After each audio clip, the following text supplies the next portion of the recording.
என்ன April fool ஆக்கி எல்லாரும் கை கொட்டி சிரிச்சாங்க. நான் இன்னைக்கு மட்டும்தான் ஃபூல். ஆனா அவங்க ஆயுசு முழுக்க ஃபூல்ஸ். என் மருமகள் நெஞ்ச பிடிச்சுக்கிட்டு கைகால உதறிக்கிட்டு வாய்மூடி மௌனமா நடிச்சாலே அது நாடகம் இல்ல சார். ஒத்திக்க பார்த்தா என்னைக்காவது அரங்கேற்ற பண்ணிதானே தீரணும். என்னப்பா சொல்ற? கடந்த ஒரு மாதமா என் மனசை போட்டு அடிச்சுக்கிட்டு இருக்கிற அந்த உண்மையே யார்கிட்டயாவது சொன்னாதான் என் மாறம் இறங்கும்.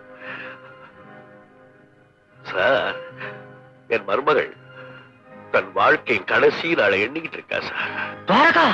என் வருத்தத்தை யார்கிட்டயாவது சொல்லி குழந்தை மாதிரி வாய்விட்டு அதனோடு துடிக்கிறேன் சார்.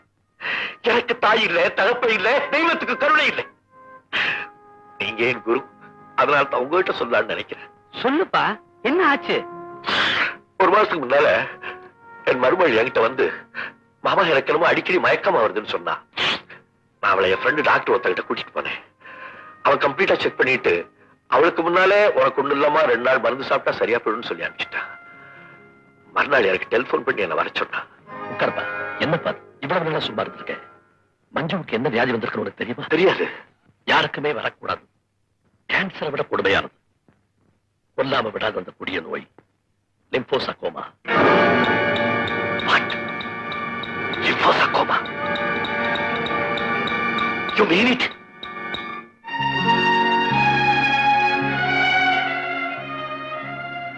அப்பா, இதுல இருந்து அவளை காப்பாற்றவே முடியாதா?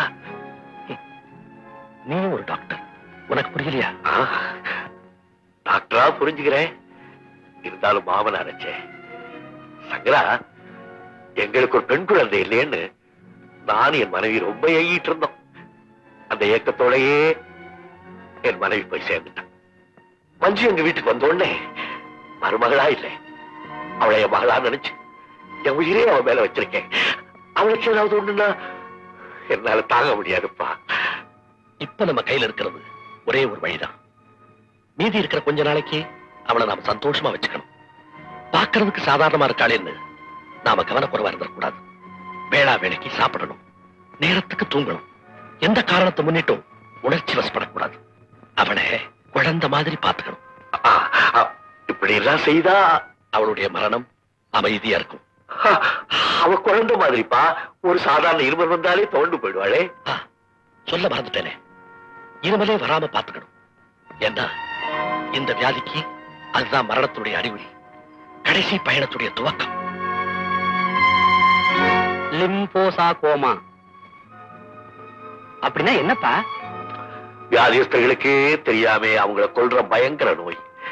உடம்ப கொஞ்சம் கொஞ்சமா கரையா மாதிரி அரிச்சிடுமா. அதுக்கு இன்னும் மருந்து கண்டுபிடிக்கலையா? என் மருமகள் மஞ்சுங்கிற பட்டாசு தெரியல, அவன் நெருப்ப வச்சுட்டான். இப்ப அந்த திரி எரிஞ்சுக்கிட்டே இருக்கு. எப்ப பட்டாசு வெடிக்குமோ? இந்த பட்டாசு வெடிக்காம புஸ்வானமா போகாதா? லிம்போசார்கோமா புஸ்வானமா போனதா சரித்திரமே கிடையாது. வெடிச்சாதான் அதனுடைய பசி அடக்கும். இது உன் மருமகளுக்கு தெரியுமா? எனக்கும் டாக்டருக்கு மட்டும்தான் தெரியும். என் மகன்கிட்ட கூட இதை பத்தி சொல்லல. உங்ககிட்ட தான் இப்ப சொன்னேன். உன் நெஞ்சில இருக்கிற பாரத்தை என் முதுகு மேல ஏத்தி வச்சுட்டப்பா. இந்த கிழவனால அது தாம்பா முடியும்.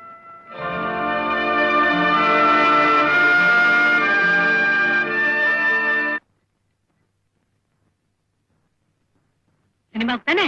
நீங்க பயப்படாம போங்க, நான் கதவை தாப்பா போட்டுக்கிறேன். சின்ன ஜெர்சி உடைய கிளுகிழுப்பு அவருக்கு எங்க தெரியுது? நான் அப்பவே சொன்னேன், ஐயாவுக்கு தெரிஞ்சா கோச்சுக்கு வரணும். எல்லாம் அவங்கதான், எனக்கு ஒண்ணும் தெரியாது. எங்க போறீங்க? அது வந்து அப்பா நைட் ஷோ சினிமா. பழையா சினிமாவுக்கு போறதா இருந்தா சாயந்தரத்துல கூட்டிட்டு போ, ராத்துல கூட்டிட்டு போவாதுன்னு எத்தனை தடவை உங்ககிட்ட சொல்லியிருக்கேன். மஞ்சு தான் ரொம்ப ஆசைப்பட்டா. மஞ்சுவோட எந்த ஆசைக்கு நான் குறுக்களிக்க மாட்டேன். ஆனா அந்த ஆசை அவ உடம்ப கெடுத்துச்சுன்னா அதை நான் அலோவ் பண்ண மாட்டேன். என் உடம்புக்கு இப்ப என்ன வந்துச்சா? என்கிட்ட ஒண்ணும் பேசாத, நான் ரொம்ப கோவமா இருக்கேன். உள்ள போ. Do what I say. போடா. பொண்டாட்டிய வெளியே கூட்டிட்டு போறது கூட சுதந்திரம் இல்ல. அது ஒண்ணு இல்ல, நான் என் ஃப்ரெண்ட் வீட்டு வரைக்கும் போயிட்டு வந்துடுறேன்.